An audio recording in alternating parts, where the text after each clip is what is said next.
दोस्तों आपने देखा होगा कुछ ही दिन पहले कोलकाता में यानी पश्चिम बंगाल में ईडी ने जिस तरीके से छापेमारी शुरू की है, जिस तरीके से कोलकाता में तृणमूल कांग्रेस के आईटी सेल हेड प्रतीक जैन पर और उनकी कंपनी पर आईपैक पर जो तृणमूल कांग्रेस का चुनावी कैंपेन संभाल रही है, जिनके पास पार्टी से जुड़े तमाम जरूरी दस्तावेज होंगे, वो इंपोर्टेंट कागजात होंगे, जिनके पास पार्टी की स्ट्रेटेजी से जुड़े डाटाज होंगे, उनके ऊपर ईडी का छापा पड़ा है। दोस्तों 7 साल पहले के केस पर अब ईडी का छापा पड़ा, ये कई सवाल इस वक्त खड़े करता है। और वैसे भी ईडी ने कितनी साफ छवि बनाई है हमारे देश में, वो तो पूरा भारत का बच्चा बच्चा ही जानता है। दोस्तों ईडी का कहना है कि सीएम ममता बनर्जी जबरन दस्तावेज उठाकर ले गई, जिसे लेकर ईडी हाईकोर्ट पहुंच गया। और ममता बनर्जी ने भी साफ कहा कि ईडी पार्टी के आंतरिक दस्तावेज, हार्ड डिस्क और कुछ पार्टी के महत्वपूर्ण डाटा कलेक्ट करना चाह रही थी। उन्होंने कहा कि क्या ईडी और अमित शाह की यह ड्यूटी है कि वे पार्टी की हार्ड डिस्क, कैंडिडेट लिस्ट इकट्ठा करें, पार्टी की स्ट्रेटेजी का इकट्ठा करें? क्या ये ईडी या फिर हमारे देश के जो गृह मंत्री हैं अमित शाह की ड्यूटी है? ऐसा होम मिनिस्टर जो देश की रक्षा नहीं कर सकता और मेरी पार्टी के सारे डॉक्यूमेंट्स ले जा रहे हैं, क्या कुछ दोस्तों ममता बनर्जी ने कहा है? जरा आप खुद सुनिए। The nasty home minister, the naughty home minister who cannot protect the country, and he's taking away all my party documents. If I read the BJP party office, what will be the result? They didn't have any. तो दोस्तों देखा आपने, दोस्तों एक ऐसा slogan, एक ऐसा नारा जिसे आप सभी लोगों ने शायद सुना होगा। विपक्ष हर बार उस स्लोगन और उस नारे के साथ सरकार की नीतियों पर सवाल उठाती रही है। नारा यह है कि जब जब चुनाव होता है तब तब ईडी सीबीआई रहता है। इस स्लोगन के साथ विपक्ष ने कई बार प्रधानमंत्री नरेंद्र मोदी की सरकार पर निशाना भी साधा है। अब आप सोचेंगे कि यह नारे की बात दोस्तों मैं क्यों कर रहा हूं? दरअसल दोस्तों ये बातें मैं इसलिए कर रहा हूं क्योंकि बंगाल में ईडी की कार्रवाई पर ममता बनर्जी ने ऐसा ही कुछ मोदी सरकार पर ढाबा बोला है, और वहीं अखिलेश यादव ने भी ऐसा ही बोला है। दोस्तों आपको बता दें कि पश्चिम बंगाल में कुछ महीने में ही विधानसभा चुनाव होना है, लेकिन उससे पहले राज्य में ईडी की कार्यवाही तेजी के साथ होती हुई दिख रही है, जिस पर राज्य के मुख्यमंत्री ने कहा है यह सब अमित शाह के कहने पर किया जा रहा है। दोस्तों विधानसभा चुनाव से पहले पश्चिम बंगाल की सियासत गर्मा गई है। दोस्तों गुरुवार को आईपैक चीफ प्रतीक जैन के घर और ऑफिस पर ईडी ने रेड मारी। सर्च चल ही रहा था कि सीएम ममता बनर्जी प्रतीक जैन के घर पहुंच गई और भारतीय जनता पार्टी पर बड़े आरोप लगाए।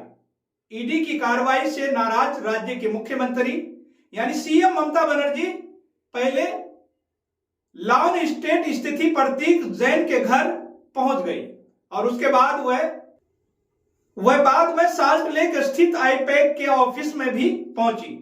उन्होंने आईपैक पर ईडी की रेड को लेकर केंद्र सरकार पर जमकर हमला बोली और केंद्र गृह मंत्री अमित शाह पर भी निशाना साधा।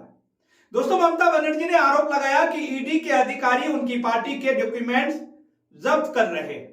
पत्रकारों से बात करते हुए ममता बनर्जी ने आरोप लगाया है कि यह छापेमारी राजनीतिक रूप से प्रेरित थी। उन्होंने कहा यह सब गृह मंत्री यानी अमित शाह के इशारे पर हो रहा। मेरे पार्टी के बारे में जानकारी जुटाई जा रही है। ईडी की छापे के बाद मकसद मेरी पार्टी की आंतरिक राजनीतिक सामग्री तक पहुंच हासिल करना था। यह बेहद दुर्भाग्यपूर्ण है कि ईडी उम्मीदवारों की सूची, पार्टी की रणनीति, योजनाएं और गोपनीय दस्तावेज लेने के लिए हमारे कार्यालय आए। दोस्तों सूत्रों के अनुसार तृणमूल कांग्रेस केंद्रीय हस्तक्षेप और जांच एजेंसियों के दुरुपयोग पर चिंता जताते हुए इस मुद्दे को राज्य और राष्ट्रीय मंचों पर उठाने की योजना बना रही है। दोस्तों, ममता बनर्जी ने कहा कि एक तरफ तो SIR करके वोटर्स के नाम लिस्ट से हटाए जा रहे हैं। दोस्तों, करीब 1.5 करोड़ लोगों के नाम वोटर लिस्ट से हटाए गए हैं, तो वहीं दूसरी तरफ ऐसी सर्च के जरिए पार्टी के प्लान को हाईजैक किया जा रहा है। यानी ममता बनर्जी ने कहा कि देखिए, मैं इस फाइल में सब कुछ लेकर सामने आई हूं, क्योंकि प्रतीक मेरी पार्टी में इंचार्ज है। मैंने सारी हार्ड डिस्क अरेंज कर ली है। दोस्तों, ममता बनर्जी इस कदम की वैधता पर सवाल उठाते हुए पूछा कि क्या राजनीतिक डॉक्यूमेंट जब्त करना ईडी का अधिकार क्षेत्र है। उन्होंने कहा कि क्या उम्मीदवारों की सूची, पार्टी की रणनीति और पार्टी की योजनाओं को इकट्ठा करना ईडी और गृह मंत्री का कर्तव्य है। तुलना करते हुए ममता बनर्जी ने कहा कि आगे कि अगर मुझे भारतीय जनता पार्टी के दस्तावेज मिल जाए तो क्या नतीजा होगा। दोस्तों, भारतीय जनता पार्टी के दफ्तर पर पुलिस छापे पड़ जाए तो क्या होगा। भाई दोस्तों, आपको बता दें कि पश्चिम बंगाल में ईडी की कार्रवाई को लेकर के उत्तर प्रदेश के समाजवादी पार्टी के मुखिया और लोकसभा सांसद अखिलेश यादव ने भी भारतीय जनता पार्टी पर तंज कसा है। उन्होंने सोशल मीडिया एक्स पर पोस्ट करते हुए लिखा है कि बंगाल में भारतीय जनता पार्टी की हार निश्चित है। इसका पहला उदाहरण ईडी की कार्रवाई, यानी वह फोटो डालते हुए ये लिखते हैं कि इसका पहला उदाहरण ये है। वहीं लोकसभा सांसद महुआ मोइत्रा ने भी आईपैक पर ईडी रेड को लेकर भारतीय जनता पार्टी पर जोरदार निशाना साधा। दोस्तों, महुआ मोइत्रा ने कहा कि भारतीय जनता पार्टी की ऑफिशियल ड्रॉ थमकाओ बिग ईडी 2026 बंगाल के लिए आखिरी कोशिश में टीएमसी के स्ट्रेटेजी डॉक्यूमेंट्स, उम्मीदवारों की लिस्ट गैर कानूनी तरीके से पहुंचाने के लिए कंसल्टेंट पर रेड की जा रही है। हम आपसे लड़ेंगे और जीतेंगे भी। अमित शाह जी, आपको इसका पछतावा होगा। आपको बता दें कि आईपैक की स्थापना चुनावी रणनीतिकार प्रशांत किशोर ने साल 2014 के लोकसभा चुनाव से पहले की थी। 2019 लोकसभा चुनाव के बाद से यह फॉर्म तृणमूल कांग्रेस यानी टीएमसी और बंगाल सरकार के साथ काम कर रही है। आईपैक ने 2021 विधानसभा चुनाव में टीएमसी की सत्ता में वापसी और 2014 लोकसभा चुनाव में पार्टी की सफलता में महत्वपूर्ण भूमिका निभाई थी। दोस्तों, सूत्रों के मुताबिक ईडी ने यह सर्च ऑपरेशन इसलिए शुरू किया ताकि यह पता लगाया जा सके कि आईपैक का दिल्ली में हुए फाइनेंशियल फ्रॉड केस से कोई कनेक्शन है या नहीं। अब वही सूत्रों के मुताबिक दोस्तों, यह छापा दिल्ली में कोयला तस्करी मामले में दर्ज एक पुराने केस से जुड़ा है।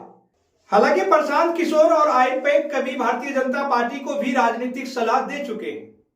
फिलहाल इस खबर में दोस्तों इतना ही। आपको क्या लगता है दोस्तों इस खबर पर आपकी क्या राय है, और आपको क्या लगता है अखिलेश यादव, ममता बनर्जी और महुआ मोइत्रा के बयान पर कि जब जब चुनाव आता है तब तब ईडी और सीबीआई आगे आ जाता है। इस सारे बयानों पर आपकी क्या राय है? आप अपनी राय हमारे कमेंट सेक्शन में जरूर बताएं। और दोस्तों, अगर आपने अभी तक केएनई न्यूज को सब्सक्राइब नहीं किए हैं तो सब्सक्राइब जरूर कर लें और साथ ही बेल आइकन को भी दबाना ना भूलें।